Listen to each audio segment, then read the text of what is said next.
banks together as ego and power rather than economics. What do you mean by that? Well, I think actually the context of that quote was what all this acquisition activity that occurred prior to the crisis and growing these institutions. And I think, yeah, sometimes the acquisitions were not based on what made economic sense, but just building, you know, a bigger financial institution. And each time those acquisitions occur, there's another round of bonuses and pay increases. And the bigger the institution, the bigger your pay package. So yeah, I do think that some of this has been driven by ego and compensation, and not so much about, you know, whether it presents a good shareholder value, good economic value to have institutions this large and complex and difficult to manage.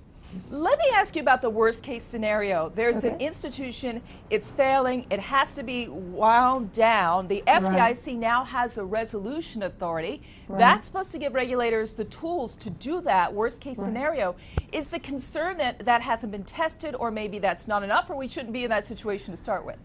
Well, I think there's still market skepticism about whether the regulators will have the will to use it. And I think, you know, the FDIC, the Fed, the Treasury all need to speak vocally, continually, that those tools will be used, that too big to fail is over.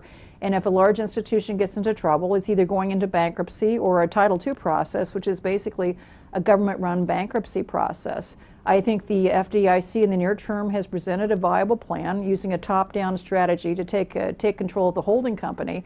That would work if we had a near-term failure. I don't think that's going to happen. I don't see any failures in the near term. Longer term, though, I think the Fed and the FDIC need to use their powers that they have under Title I and Title II to make these banks at least simplify their legal structures, align their business operations with their legal structures, so it makes it easier to break them up if they get into trouble.